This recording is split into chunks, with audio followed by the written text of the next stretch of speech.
Ladies and gentlemen, welcome. Thank you so much for being a part of this. This is a very special place to be. Probably the most special place you can be during what is probably golf's most special week. We are thrilled to have the opportunity to say a few words about the Watson Cup, to unveil the Watson Cup and present it to its namesake, Tom Watson. My name is Ben Ziegler. I am the chairman of the South Carolina Junior Golf Association. I'm also chairman of the Watson Cup Committee. And I was telling a friend of mine on the way up here that about a month ago I had the opportunity to introduce Chevy Chase at a charity event in South Carolina.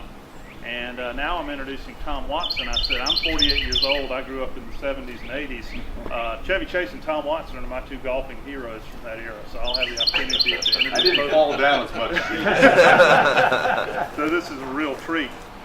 Before I get into the short program that we got for you, I want to make a few acknowledgments and say thank you to a few people. First, our host, David Johnson from Morgan Corporation.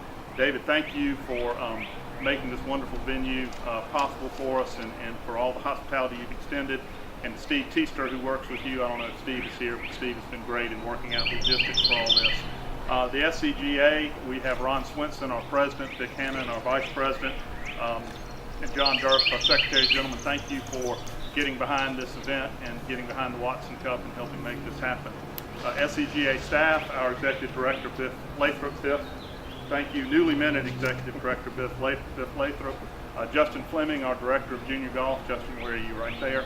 Thank you. And of course, the inimitable, irrepressible director emeritus, director in perpetuity, Hap Lathrop. Hap and I began working on this a couple of years ago, and this was one of many instances where I called Hap and said I got an idea for something, and there was that awful silence on the phone, and I could just hear the voice in Hap's head saying, "Oh God, what's he getting me into now?" But thank you, Hap. The Watson Cup committee members who are here, David Johnson, Jamie Smith, and Billy Huff, thank you for being a part of this. Two members from the East Lothian and Edinburgh committee, Bob Gunning and J.J. Jackson, thank you very much for taking time and the effort to be here. I want to thank Bob Gibbons, my friend and Tom's partner and friend. Bob was really kind of the liaison in getting a lot of this set up. He is not here today. I understand he's nursing a sore back, having tromped around in the woods of Mississippi this past week. But I wanted to thank Bob and Kelly Frey, Tom's assistant. She's my boss. Your boss. I was actually more excited to meet Kelly than I was to meet Tom. As you should be. She's not here. She's back in Kansas City. And then finally, Jack Lewis, who's standing there. Jack is probably one of the greatest golfers ever to come out of South Carolina. He was our first Walker Cup player to be born in South Carolina. He's a great friend. He's a native of my hometown of Florence, product of Florence Country Club. Great man, a great player. I put him up there with Tom Watson in terms of people I admire. And Jack is going to be the captain of the 2018 Watson Cup team that's going to play down at Kiowa. So Jack, welcome, and thank you for taking time to be here. Ladies and gentlemen, I think it's safe to say that everyone who is here because you care about the game of golf. You don't just care about playing golf, but you care about the game and all the intangibles that go into and come out of the game. We care about golf as a pursuit in which we engage in and through which we seek to honor principles and ideals like humility, perseverance, self-reliance, moderation, and most importantly, respect. Respect for tradition, respect for ourselves, and respect for others. In this regard, I think we all aspire to, if not think of ourselves as stewards of the game of golf, its traditions and its ideals. And as stewards, we subordinate the immediate competitive aspect of the game, concerns about winning and losing, about mastery and individual achievement, to a sense of humility and understanding that we have a larger obligation to the game's future. And at the heart of stewardship, I think there's a sense that everything is somehow connected. The past has brought us to where we are. How we behave in the present, how we approach the game of golf in the present affects those around us, and how we work with the game of golf in the present affects how it will be healthy and vibrant for future generations. I think we've got a wonderful set of those connections here to celebrate this afternoon.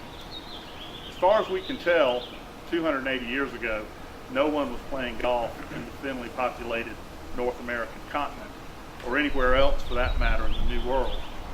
But in June of 1739, an Edinburgh merchant named Andrew Wallace shipped golf balls worth £2 sterling on consignment to his brother William, who was a merchant in Charleston, as well as golf clubs worth £1 18 shillings.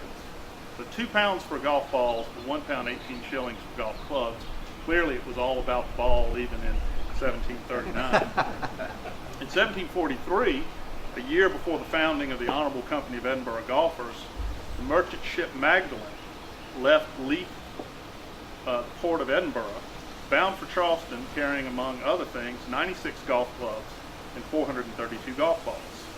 The recipient, David Days, who was a merchant in Charleston and a Leith native, used some of those clubs and balls playing the game on Harleston Green in Charleston with other emigres from Edinburgh and East Lothian.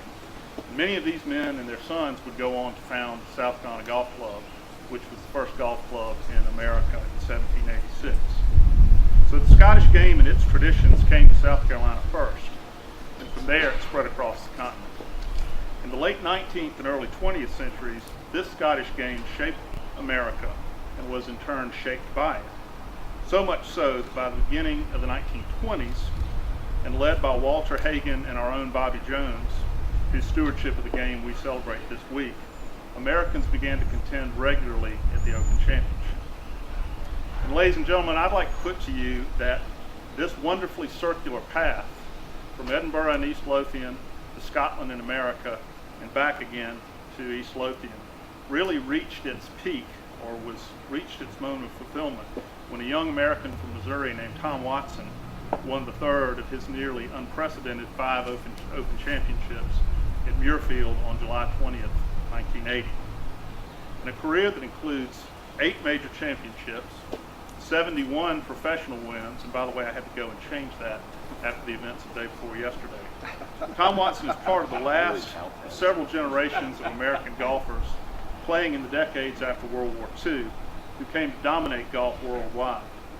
But he is, more importantly, in the minds of many, the American who has stood most for the history and traditions of the game, and is perhaps the greatest steward of that history and those traditions since Bobby Jones himself. Almost 3 centuries since Andrew Wallace of Edinburgh shipped clubs and balls to Charleston, young American golfers can, and largely because of Tom Watson, want to go play golf in Scotland. As someone who is deeply involved in junior golf in South Carolina, I think that is a wonderful opportunity. In a world of rank commercialism that sells scientific precision in golf and recreational practices on the golf course that pull away from the organic traditions of the game, introducing young Americans to golf in Scotland can be a transformative experience. There they find a more measured and natural approach to the game. They learn to be imaginative, creative in shot making, and most importantly, they learn that the game has a long history that transcends the latest equipment fad or popular player. Competing against young Scotsmen will enhance that experience for young Americans, and bringing those Scotsmen here to compete in America will help solidify that golfing link between the two nations that began 300 years ago. Together, these young Americans from South Carolina and Scotsmen from East Lothian and Edinburgh will enter into that great tradition of transatlantic golf that has been so important to the growth of the game, thanks to men like Ted Ray, J.H. Taylor, Walter Hagen, Bobby Jones, Tommy Armour, Ben Hogan, Arnold Palmer, Jack Nicklaus, and of course, Tom Watson. In October of this year, 8 South Carolina boys will compete against 8 boys from Edinburgh and East Lothian for the Watson Cup at the Ocean Course in Passaic, the latter, of course, being the Tom Watson design on Kiowa Island. In July 2020, the Watson Cup will be contested at Royal Burgess in Edinburgh and Muirfield in East Lothian. And will alternate between South Carolina and Scotland every 2 years from that point for what we hope will be a long, long time. We also hope this will be a great opportunity and experience for these young players, and that in taking part, they will come to a greater appreciation of the contributions, the ideals, and the witness of the Cup's namesake, Tom Watson. Before I call upon Biff to join me in unveiling the Cup, I do want to say a few words about it. It was put together by Suzanne and Bill Joire of the S.R. Blankenton Company, also known as New England Copper Works in Providence, Rhode Island. Interestingly enough, Suzanne is the great-granddaughter of Donald Ross. So when I heard that, I knew we were on the right track. It is a combination of antique English and modern silver. It's adorned not only with golf symbols, but also with thistles and palmetto fronds, the natural emblems of Scotland and South Carolina, respectively. The finial is a Scottish thistle surrounded by palmetto fronds, but perhaps most importantly, its silver-banded base is made of black walnut from Tom Watson's own farm in Missouri. So it rests on a very sound and good foundation. With that, ladies and gentlemen, I'd like to ask Biff Layflip to join me in unveiling the Watson Cup.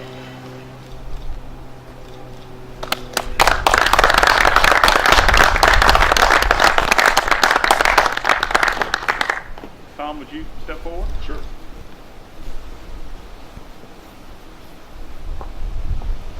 Now I see it for real. This cup is in your honor, and we hope that it will perpetuate everything you've meant to the game and your many contributions to the game of golf to humanity. Thank you, sir. The floor is yours. Just checking the black walnut out, see if it has any knots to it. We made sure that was good and tight. You know, I did have some issues when I did this with the Open Championship trophy twice.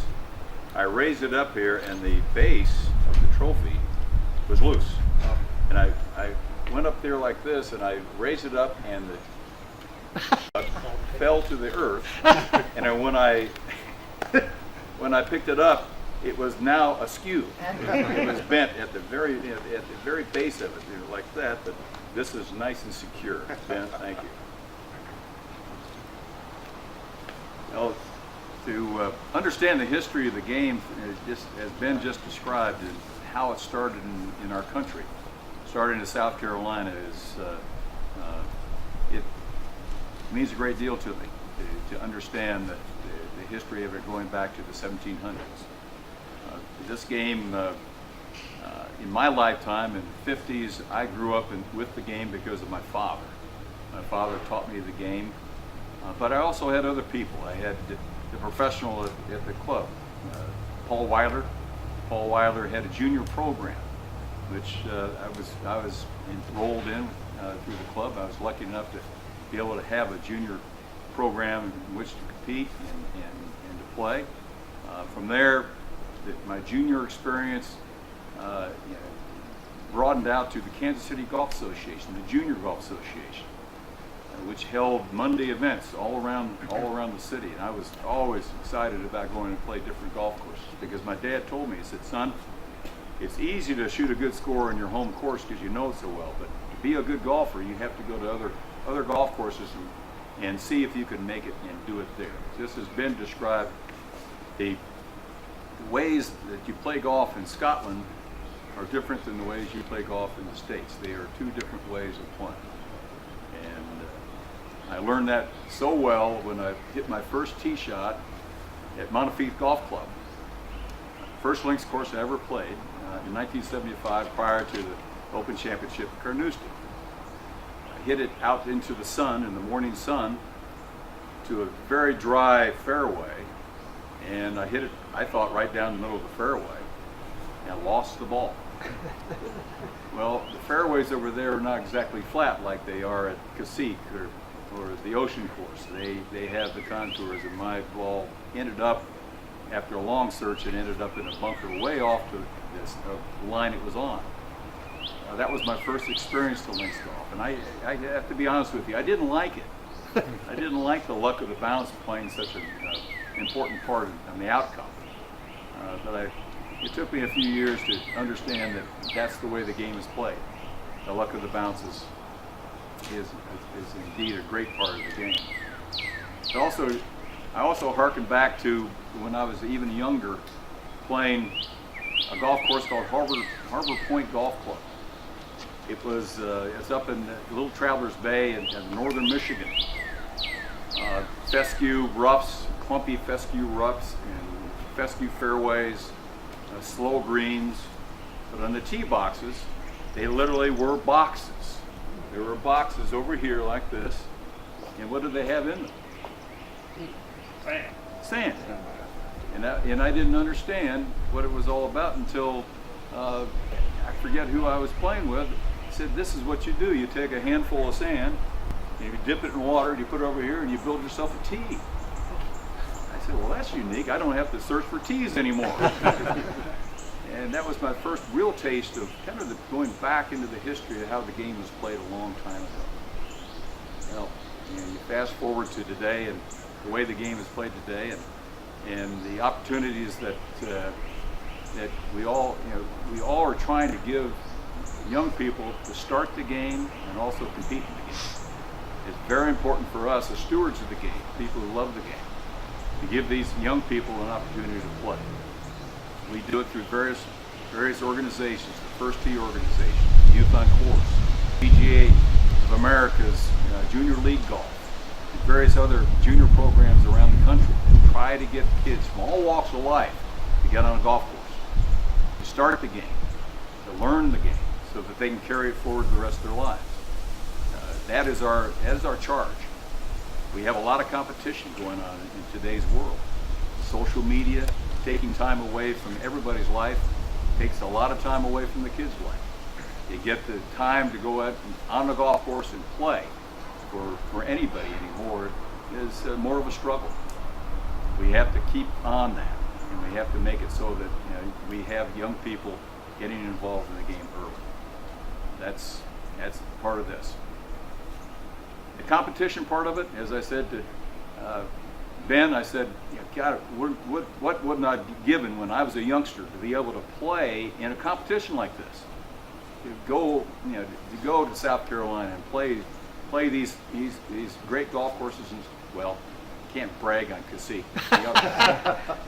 But and I have to thank Billy Huff for Cassique. Billy, as a sidebar, Billy was very instrumental in me being involved with the design and the construction of that course in South Carolina. I loved doing it, especially with Charlie Arrington. Charlie was a great mentor of understanding how to make a links style look on a flat piece of tomato farm.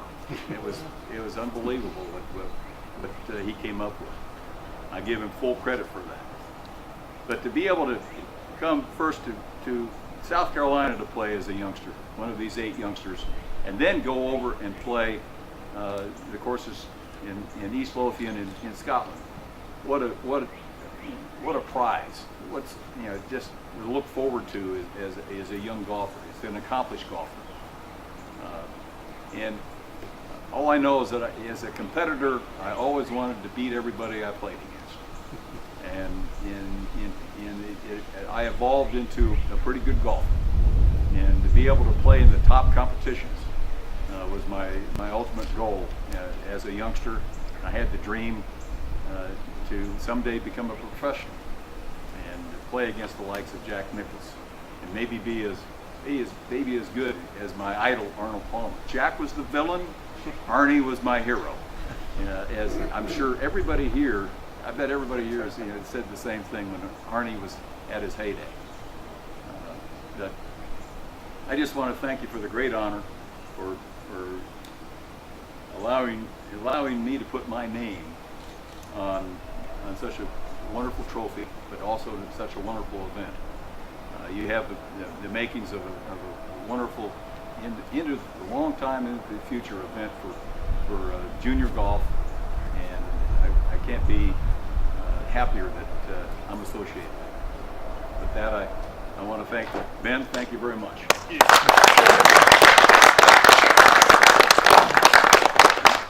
Tom said that when he was growing up, you were either a Nicklaus guy or a Palmer guy. When I was growing up, you were either a Carolina fan or a Clemson fan. Of course, that's the same now. I was a Carolina fan. You were either a Steelers guy or a Cowboys guy. I was a Steelers guy, and you were either a Nicklaus guy or a Watson guy. I was a Watson guy, so thanks. Thanks again, everyone. I want to let Biff Lathrop say a few words, and Thanks to David Johnson, we've got some refreshments inside that everyone can get in and out of the sun and enjoy. So, Biff, why don't you close this out? Thank you very much. I tell you, as a man with hair like I have, this will not be long because my head is on fire right now. On behalf of the South Carolina Golf Association and our Junior Golf Association, I want to thank all of y'all for being here with us. Mr. Watson, thank you for allowing us to use your name for this event. It's funny you mentioned the Monday tournaments that you played as a junior. That's how we'll be qualifying for our team for this event. We have a summer series that comes through that our junior program runs every Monday, and it's in Hootie and the Blowfish sponsor it for us. So it's a great event. So we'll be looking forward to having those kids come through. Ben, you, Hap, I know you like to stand in the back and not take much of the accolades anymore, but y'all have done a lot of work putting this all together.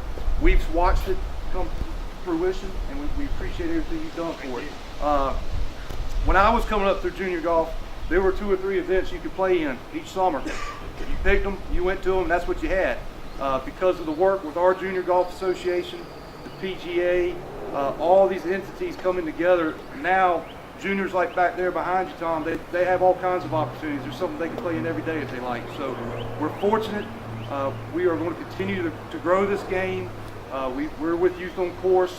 We First Tee, our own projects that we do here in South Carolina or up there in South Carolina. So we're excited about this and excited about the opportunity to see where it's going. And once again, thank you. And with that, thank y'all for being here. And I guess we've got some refreshments upstairs. Thank y'all very much. I'd like to get a few pictures of you with the cup before we turn you loose. But thank y'all. Thank you.